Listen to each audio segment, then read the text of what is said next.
Wyoming Territory, early May of 1878, just past dawn, sunlight stretching gold across open land. Xavier Jennings tugged the reins, slowing his wagon after a long haul from Cheyenne. Dust clung to his boots and the edge of his coat, but his eyes were alert, as always watchful, quiet. He drove toward his small ranch just west of Laramie, tired but ready to unload supplies and get back to work. He stepped down, boots crunching on dry earth. The wind was light, birds just starting to stir. The wagon creaked as he moved toward the back flap to check his tools. But something shifted inside. A sound, soft, a breath. He froze. Xavier pulled the canvas aside and stopped cold. A woman lay curled on the floor of his wagon, her dress torn at the hem, dirt smudged across her cheek. She was asleep or near it, one hand wrapped around a satchel like it might float away. Her face was pale, her hair tangled, but she was young, mid-20s maybe, and clearly not from around here. She blinked awake, eyes wide, startled. He stepped back, hands up. "Ma'am, I ain't gonna hurt you." "But you're in my wagon." She pushed herself upright fast, almost fell backward. I am sorry," she said, voice hoarse. "I did not mean to please, I just needed somewhere to sleep." Xavier studied her a moment. She was shaking like she had not rested in days. Her lips were dry and her boots were worn near through at the soles. "You got a name?" he asked. She hesitated. Katherine Alder." "All right, Katherine." He looked toward the house, then back at her. "You hungry?" She looked like she might cry, but she just nodded.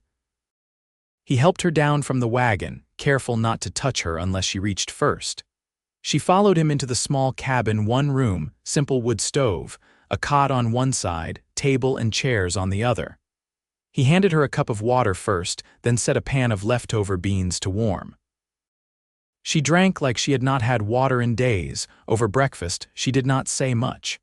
Just that she had come from the Colorado border, that she had been walking for days. Xavier did not push. He had seen eyes like hers before, hunted. Folks running from something always had that look. He knew better than to ask too soon. By afternoon, she was asleep again, this time on his cot. He let her be, moving outside to chop wood and tend the animals. He did not know what to make of her yet, but something in his gut told him she was not dangerous, just scared, and alone. It was not until evening, when she woke and stood near the fire, arms wrapped around herself, that she finally spoke more. "I did not mean to trespass," she said quietly.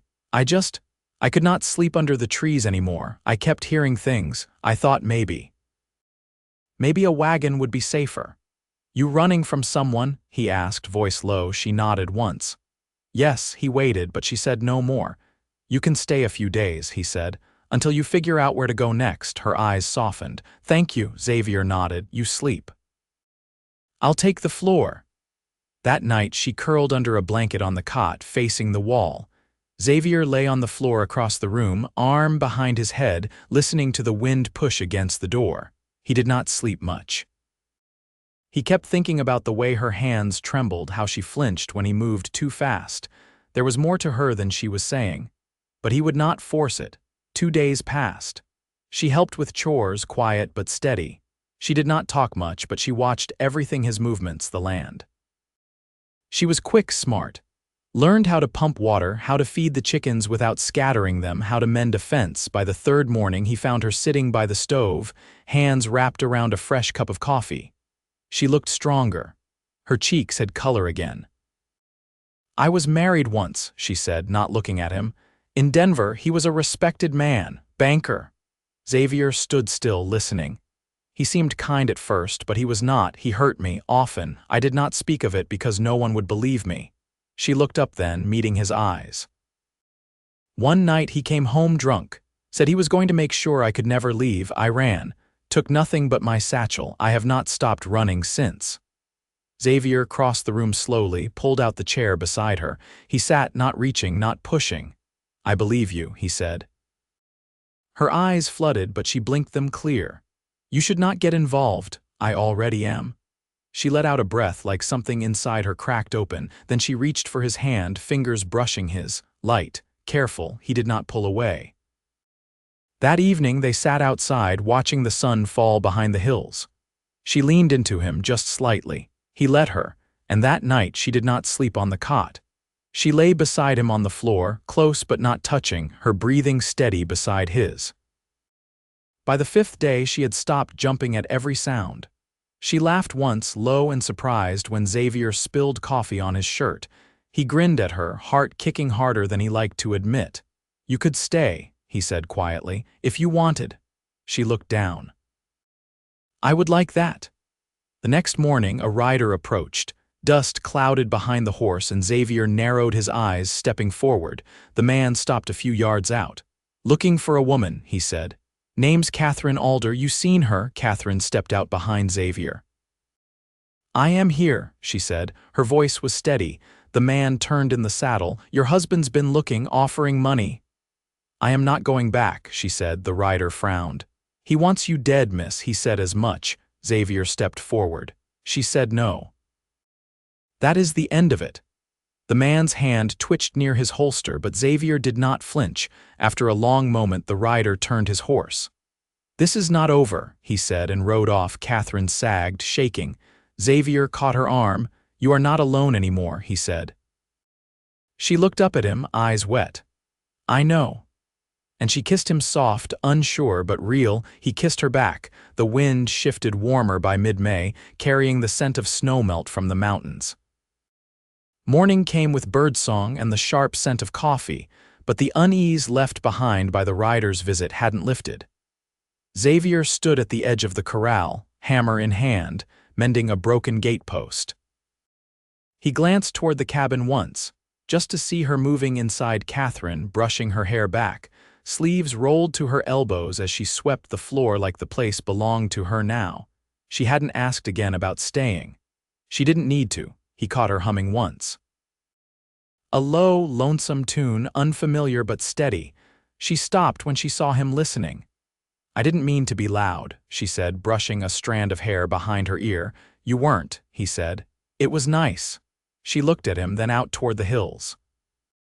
"I used to play the piano back when I was a girl. Before I ever met him, my mother taught me. She used to say music made a house feel less empty." He leaned on the rail. "You miss her. She died when I was 17. Her voice didn't waver, but something behind her eyes did. "Consumption." "It was quick." Xavier nodded once. He didn't speak into other people's grief unless invited. Instead, he pulled a tin from his coat pocket and held it out. "Got this from a trader last week on the road back. Said it was peppermint, if you can believe that." Katherine took it, opened the lid, and smiled faintly at the sugar-white lozenges. "I haven't had anything sweet in years." He watched her let one melt on her tongue, eyes closed for a moment. She looked younger like that. Not lost, just pausing long enough to remember something good. That afternoon, she followed him to the north pasture. The fence line needed tightening, and the stream that ran along the edge had overflown with spring thaw. She rolled her skirt to her knees and waded in beside him, boots tied around her neck by the laces. Her laughter startled him when she slipped on a smooth rock and caught herself against his arm. "Careful," he said, steadying her. "I forgot how cold mountain water is," she said, teeth chattering through a grin. He wrapped a hand around her elbow just to make sure she stayed upright. The sun caught on her wet hair, and when she looked up at him, he saw something new, relief maybe, or the beginning of trust. "You ever think about leaving?" she asked later while they sat drying their feet in the grass. "I did once," he said. "After my older brother died, I figured maybe I'd head east, try something else, but there wasn't anything waiting for me out there. This land's what I know, it's quiet." "Doesn't lie," she nodded slowly. "I don't think I knew what quiet was until now." That night, Xavier stayed outside after she'd gone in, oiling the hinges on the barn door and checking the latch twice. The rider's words still itched at the back of his mind. He wasn't a lawman, but he'd seen men use the law for their own ends often enough to know Katherine's husband might come looking with papers in hand, and a badge at his side if he had the influence to forge both. Inside, Katherine folded the spare blanket and set it at the foot of the cot. She wasn't sleeping there anymore. She hadn't asked and he hadn't offered, but something had shifted the night she'd laid beside him. Now she reached for his hand in the dark without hesitation. "Did you serve?" she asked quietly as they lay side by side, her breath warm against his shoulder. "I was too young when the war started," he said. "By the time it ended, I was barely old enough to hold a rifle. My brother went, though, never came back. I'm sorry. I used to think if I'd gone, maybe he wouldn't have had to. But that kind of thinking don't lead anywhere good." Katherine pressed her forehead to his arm. "You're not like other men I've known." "I hope not," he said. In the morning, they rode into town together. She wore a borrowed hat low over her brow, and he kept his rifle slung across his back. They needed flour, nails, and a few bolts of canvas. She kept close, eyes scanning every face that passed, shoulders tense beneath the cotton of her dress. No one looked too hard at them, and the general store was quiet. While Xavier bartered with the shopkeeper over the price of beans, Katherine wandered toward a shelf of sewing supplies. She lifted a spool of blue thread and ran it between her fingers slowly, like it reminded her of something far away. "I used to make my own dresses," she said when he came up beside her. "Nothing fancy, but I like choosing the fabric." "You want it?" he asked. She looked at him uncertainly. He tilted his head. "You're here now. Build what you want." That afternoon, she sat on the porch stitching patches into an old shirt of his. The wind lifted her curls and she squinted into the sun, needle moving with quiet precision. Xavier worked the fence line near the barn, but he kept her in view, always. Near dusk, she stood and stretched, then walked to him with the mended shirt folded under her arm. "I was thinking," she said, "we could add a second chair inside, one with a cushion. I could sew it, if you liked." He took the shirt, ran a thumb over the clean seam. "I'd like that," she nodded, then touched his chest lightly. "I feel safer here than I ever thought I'd feel again." "You are," he said. When she leaned in, he met her halfway. Their kiss was firmer this time, confident, not a question but a promise. By late May, the land had softened under the sun, and the cottonwoods along the creek wore new leaves like pale green lace. Katherine kept her hands busy most days mending, washing, drawing water tasks she'd once done under someone else's eye but now did for herself and for him. Xavier had cleared a corner near the cabin for a small garden, and she surprised him by knowing how to till rows and test soil dampness with a grip of her fingers.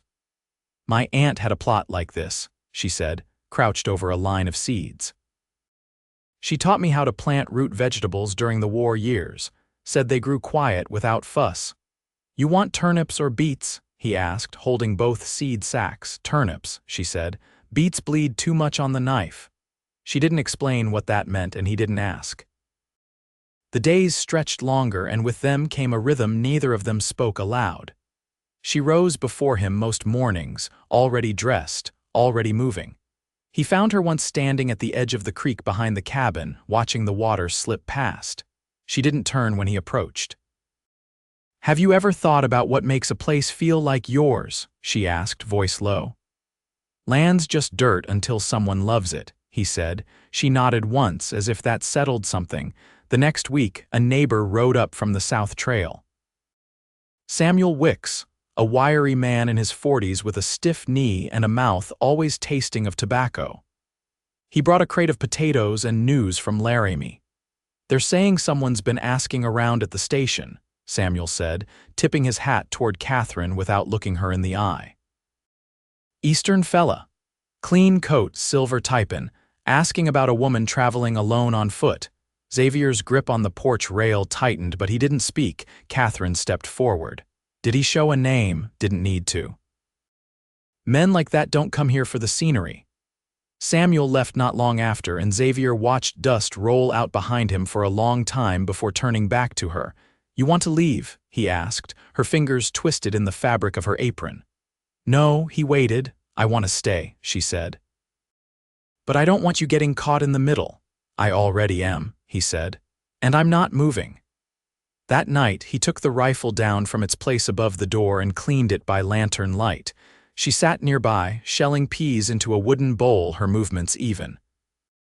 "You ever think about what you'd be doing if none of this had happened?" she asked. Maybe I'd have married a schoolteacher with a sharp tongue and a soft voice, he said, not looking up. Built another room on the cabin. Raised chickens fatter than the ones I've got now, she laughed, quiet and genuine. I used to dream about teaching, just little ones, letters, numbers. I liked the sound of chalk on slate. You could still do that, he said. There's a schoolhouse in Rawlins. They're always needing hands. I'd need a name they didn't know, she said, and a past no one could trace. He looked up then. You could have that here if you wanted, she nodded, eyes shining faintly in the lamplight. I do. The next day they rode out to the far ridge where the land dropped into a shallow valley, rich with grass and shaded by tall spruce. She stood beside him, arms crossed against a wind that hadn't yet turned warm. You think it's worth it? She asked. Risking this peace for someone like me? There isn't a risk in keeping what matters, he said. The risk is letting it slip because you're scared. She didn't answer, but she reached for his hand and didn't let go. Later that week, they rode into town again. She wore a calico dress stitched from scraps she'd found in the trunk behind the stove. Her chin was lifted as they stepped into the dry goods store, and though her hand trembled once as she handed over coin for muslin and thread, she didn't look away from the clerk's eyes. On the way back, she asked, "What would you think about building a second shed, just a small one? I could keep things there, tools, cloth, if I start sewing for folks." I'd think it sounded like a plan, he said. They spent the next morning measuring out space by the barn. Katherine marked the corners with rocks, then stood back, hands on her hips. I want to make something here, she said. Something that's mine, not borrowed or hidden. You already have, he said. She turned, and when she kissed him this time, it was without hesitation. The wind tugged at her skirt, and the scent of spruce and tilled earth wrapped around them both. Inside the cabin that evening, she placed a folded piece of paper on the table. Her handwriting was careful, a little stiff. K.A. Jennings, it read. She didn't look at him as he read it, but when he slid his hand over hers, she squeezed his fingers. I'd like to keep that name, she said. You have it, he said. Outside, the sky turned amber over the hills, and a pair of geese flew low toward the creek. In the quiet, their wings whispered across the sky. June brought the kind of warmth that lingered in the space between breaths. The high meadow grass deepened to green, and the creek ran clear now, its banks trimmed with wild iris and young willow. Katherine moved with a steadiness that hadn't lived in her before. She spoke more, not often, but with purpose when she did. And she sang under her breath, sometimes not tunes from Denver parlors but the old ones, half-remembered from childhood, where the melody curled like smoke and never quite settled. The new shed stood half-framed behind the barn. Xavier had cut most of the lumber himself, and she helped him fit the beams, her hands raw but sure. Some days she brought him water and leaned against the post while he worked, sleeves rolled back, hair pinned up out of her eyes. One hot afternoon, she watched him set a joist into place and said, I used to think men like you didn't exist. He didn't look down from his work. What kind's that? The kind who builds things that last. You're one to talk, he said. You've been stitching this place into something real all spring. She didn't answer, only stepped closer and steadied the ladder with both hands while he worked overhead. Later, when the sun dipped low, they sat beneath the porch eave, a basin of cool water between them. She pressed a damp cloth to his neck, quiet in the hush of evening. You ever think about children? She asked. He blinked once, caught off guard. Not for a long while. She dipped the cloth again. I used to think I couldn't have any, not with him. But I don't know any more. Xavier set his hand lightly over hers, the cloth still between them. If that's something you want, we'll find a way. She looked at him then, not like someone reaching for safety, but someone standing on solid ground. The following week, they traveled west to the edge of the territory, where a circuit judge held sessions each summer. It was a quiet affair, no more than a dozen folks gathered under a canvas awning beside a dry goods store. Katherine wore a pale blue dress she'd finished hemming the night before, and Xavier had shaved for the first time in weeks. When the judge asked her name, she answered clearly. Katherine Alder Jennings. The man nodded, scribbled something, and said, "It's done." They rode back slow, the sun behind them. She leaned against him on the wagon bench, her hand resting on his thigh. No words passed between them for miles, only the shared breath of two people who had chosen something without needing to explain it. Back at the homestead, a letter waited, brought by Samuel Wicks that morning and left beneath a stone on the porch. The paper was thick, the ink dark. Xavier unfolded it while Katherine stood behind him. The letter was unsigned, but the handwriting was unmistakably Eastern. It spoke of legal matters, of claims and obligations, of debts owed and names sullied. There was no mention of her directly, but the tone was clear. She didn't flinch. "He won't stop until someone makes him." Xavier folded the letter once, then again, and set it in the stove without a word. The paper blackened, curled, and vanished. That night, she pulled her old satchel from beneath the cot. From inside, she withdrew a photograph creased down the middle. A young girl with a ribbon in her hair stood beside a woman with tired eyes and a proud mouth. "My mother and me," she said, handing it to him. He took it gently, thumb resting on the edge. "You look like her. She would have liked you." She believed in quiet men. He slid the photograph back into her hand. "She'd be proud of what you've done." Katherine tucked it away again. "I think I'd like to plant roses near the front steps." "We'll dig the bed tomorrow," he said. The wind rose that night, rattling the shutters. She woke once, breath caught in her throat, but found his hand beside hers and didn't move. In the dark, she whispered, "I'm not afraid anymore." His voice came back steady. "You never needed to be." When dawn came, they stood out front, barefoot in the dew. She pointed to the patch of earth beneath the window, and he knelt to break the soil. Kneeling beside him, she pressed the first root down, covered it with care, and whispered something soft he didn't catch. He didn't ask her to repeat it. Some things didn't need saying twice. The rose bushes took root beneath a sky that stretched wide and cloudless, and Katherine brushed the dirt from her palms with a satisfied nod. She'd chosen white roses, quiet and clean, like a new name spoken for the first time. A robin nested in the eaves above the porch, and she'd begun to hum again, not out of habit, but because the quiet between her and Xavier had grown comfortable enough to hold music. One morning, Xavier returned from the South Ridge with a letter he'd picked up from Samuel Wicks. This one bore an official seal, Wyoming Territory office of the governor, and inside, a folded sheet outlined new provisions for landowners west of Laramie. The territory was expanding its record-keeping, and names tied to homesteads were being refiled and printed for public record. Xavier held the letter out to Katherine, who read it once, then again. "If I'm to be listed beside you, I need to sign," she said. "You don't have to." "I want to." They rode into Laramie 2 days later. She wore her hair pinned high, and her hands didn't shake when she signed her name beside his on the registrar's form. The clerk, a woman with sharp glasses and ink-stained fingers, glanced up once and said nothing, only nodded and slid the paper into a folder. When they stepped back into sunlight, Katherine let out a long breath.